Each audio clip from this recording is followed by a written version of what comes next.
News చూస్తున్నారు. Israel ఇంకా Iran మధ్య ఏదైతే కాన్ఫ్లిక్ట్ జరుగుతుందో, యుద్ధం జరుగుతుందో, ఇందులో కొత్త ట్విస్ట్ నెలకొంది. అయితే ఇప్పుడు ప్రజెంట్ ఈ యుద్ధంలోకి నార్త్ కొరియా ఎంట్రీ ఇచ్చింది. ఎస్, నార్త్ కొరియా అధ్యక్షుడు కిమ్ జాన్ ఊ కూడా తాను డైరెక్ట్గా అధికారికంగా ఒక ప్రకటన చేశాడు.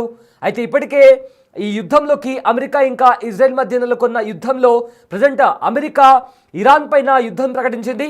అయితే ఇందులో నార్త్ కొరియా కూడా ఎంట్రీ ఇచ్చింది. అయితే ఇరాన్కు యుద్ధ సామాగ్రి అందిస్తామని కూడా ఇప్పటికే నార్త్ కొరియా అధికారికంగా ప్రకటించింది. ఇరాన్పై దాడులు జరిగితే వాటికి ఉత్తర కొరియా కూడా ధీటుగా సమాధానం ఇస్తుందంటూ కూడా కిమ్ చెప్పడం జరిగింది. అయితే ఇరాన్ పౌర అణు ఇంధనాల కేంద్రాలపై దాడుల అంటూ కూడా ఒకవేళ అలా దాడులు జరిగితే ఖచ్చితంగా మేము కూడా ప్రతీకార దాడి ఇరాన్ తరపు నుంచి ఇరాన్కి సపోర్ట్ ఇస్తుగా మేము కూడా దాడికి దిగుతామంటూ కూడా ఇప్పటికే నార్త్ కొరియా ప్రకటించింది. అయితే ఇజ్రాయెల్ క్షమించరాని నేరం చేసింది అంటూ కూడా కిమ్ చెప్పారు. అమెరికా, యూరోప్ దేశాలు ఈ నేరంలో పాల్పంచుకున్నాయంటూ కూడా కిమ్ కొన్ని స్టేట్మెంట్స్ పాస్ చేశారు. అయితే ట్రంప్ చర్యలు ఏవైతే ట్రంప్ తీసుకున్న చర్యలు అంటే ఇరాన్ పైన జరిగిన దాడి ఏదైతే ఉందో అది వినాశనం దిశగా ఉన్నాయని కూడా కిమ్ చెప్పారు. అయితే ఈ దాడులంతా కూడా ప్రపంచంలో కాస్త అస్థిరతకు దారితీస్తాయంటూ కూడా ఆయన చెప్పారు. అయితే ట్రంప్ అదేవిధంగా నేతన్యాహుని వీళ్ళిద్దరినీ కూడా క్యాన్సర్తో పోల్చారు కిమ్.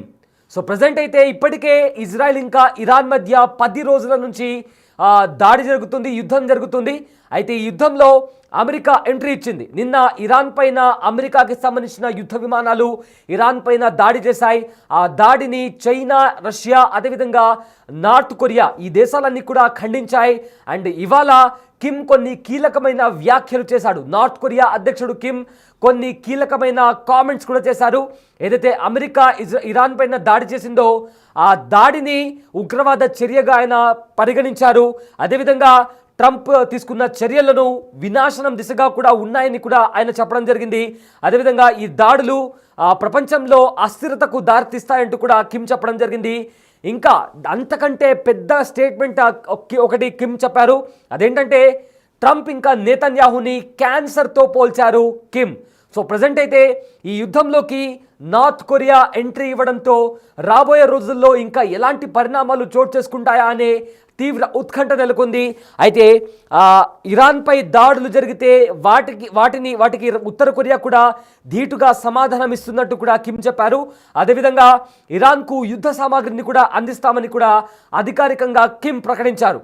సో మొత్తం మీద లాస్ట్ ఫ్యూ డేస్ బ్యాక్ కేవలం ఇరాన్ ఇంకా ఇజ్రాయెల్ మధ్య జరుగుతున్న యుద్ధం కాస్త అమెరికా ఇన్వాల్వ్ అయింది.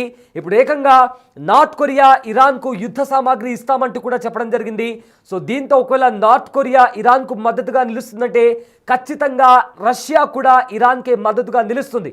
సో దీంతో చైనా కూడా ఇరాన్కే మద్దతు ఇచ్చే అవకాశం కనిపిస్తుంది. ఎందుకంటే చైనా కూడా ఒక స్టేట్మెంట్ని పాస్ చేసింది.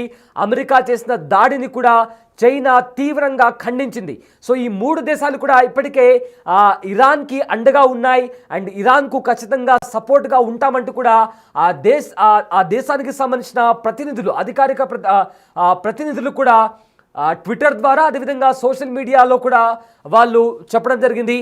సో దీంతో ఇప్పటికే ఇరాన్ ఇజ్రాయెల్ పైన 15 బాలిస్టిక్ మిసైల్స్తో ఇవాళ దాడికి దిగితే అటు ఇజ్రాయెల్ కూడా బాలిస్టిక్ కేంద్రాలు, ఇరాన్లో ఉన్న బాలిస్టిక్ కేంద్రాలపైన యుద్ధ విమానాలతో దాడి చేసింది. సో మొత్తం మీద రోజు రోజుకు ఒక కొత్త మలుపు తిరుగుతూ మరింత తీవ్రతరం అవుతుంది ఈ సిచ్యువేషన్ అంతా.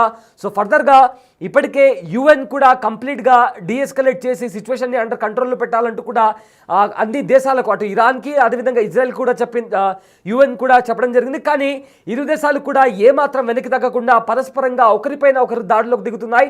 సో ఇప్పుడు నార్త్ కొరియా అధ్యక్షుడు నార్త్ కొరియా కూడా ఈ యుద్ధంలోకి ఎంట్రీ ఇవ్వడంతో 3వ ప్రపంచ యుద్ధం ఖచ్చితంగా వస్తుందా? ఒకవేళ 3వ ప్రపంచ యుద్ధం కనుక జరిగితే ప్రపంచ వినాశనం తప్పదా అనే క్వశ్చన్ కూడా రైజ్ అవుతుంది.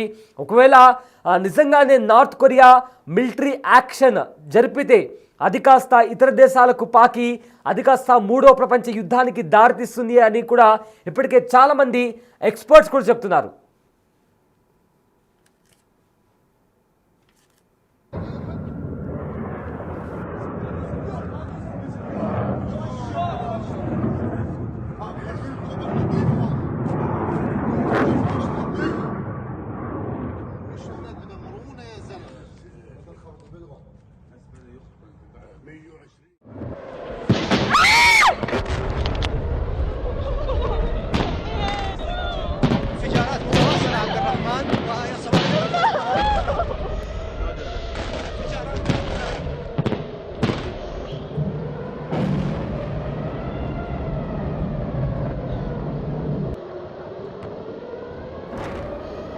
ఇజ్రాయెల్ ఇంకా ఇరాన్ మధ్య జరుగుతున్న యుద్ధం రోజు రోజుకు తీవ్ర రూపం దాల్చుతోంది.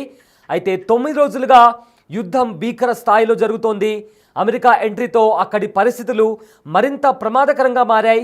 రీసెంట్గా జూన్ 21వ తేదీన ఇరాన్లోని 3 అణు కేంద్రాలపై అమెరికా దాడులు చేసింది. అయితే నటాంజ్ అదేవిధంగా ఇంకా 2 ప్లేసెస్లో ఎక్కడైతే అణుస్థావరాలు ఉన్నాయో అలాంటి అణుస్థావరాలపైన దాడులు చేసి వాటిని ధ్వంసం చేసింది అమెరికా. అయితే దీంతో ఇజ్రాయెల్ ఇంకా ఇరాన్ మధ్య హై టెన్షన్ వాతావరణం ఇంకా కొనసాగుతూనే ఉంది. అయితే అమెరికా తీరుపై ఇరాన్ మండిపడింది. ఈ మేరకు అమెరికాకు స్ట్రాంగ్ వార్నింగ్ కూడా ఇచ్చింది. అమెరికా విదేశాంగ విధానానికి విరుద్ధంగా వ్యవహరిస్తుందంటూ కూడా పేర్కొనింది. యుఎస్ తగిన మూల్యం చెల్లించుకోక తప్పదని కూడా ఇప్పటికే కీలక వ్యాఖ్యలు చేసింది ఇరాన్. అయితే ఇరాన్ పైన అమెరికా జరిపిన దాడుల్ని అటు ప్రపంచ దేశాలు సైతం ఖండించాయి. ఈ క్రమంలో అమెరికా వైఖరిని ఉత్తర కొరియా తీవ్రంగా తప్పుపట్టింది. పశ్చిమాసియాలో ఉద్రిక్తత పరిస్థితులకు ఇజ్రాయెల్ అమెరికానే కారణమని కూడా ఉత్తర కొరియా మండిపడింది.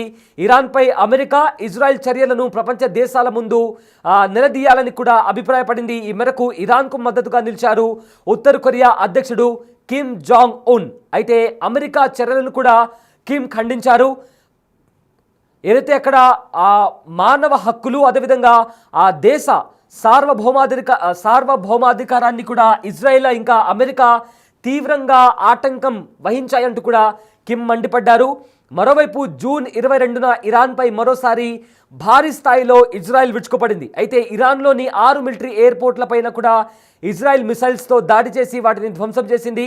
అంతేకాకుండా 20 ఫైటర్ జెట్స్ ఇరాన్లోని టెహ్రాన్ అదేవిధంగా హమేదాన్ ప్రాంతాలను కూడా నేలమట్టం చేసింది ఇజ్రాయెల్ జరిపిన దాడుల్లో ఇరాన్కు చెందిన F-14, F-5 అదేవిధంగా AH-1 హెలికాప్టర్లు కూడా పూర్తిగా ధ్వంసమయ్యాయి. సో దీంతో ఇప్పటికే ఇరాన్ సంచలనమైన నిర్ణయం తీసుకునేందుకు కూడా సిద్ధమైంది.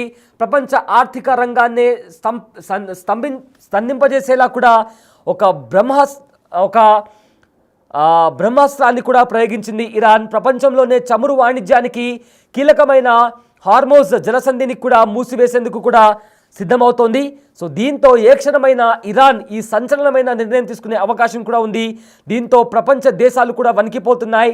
ఈ క్రమంలోనే అక్కడ ఏదైతే జలసంధిని మూసివేస్తామంటూ కూడా ఇరాన్కి సంబంధించిన కమాండర్ కూడా వెల్లడించారు. సో కంప్లీట్గా ఉత్తర కొరియా కొన్ని స్ట్రాంగ్ స్టేట్మెంట్స్ని పాస్ చేసింది.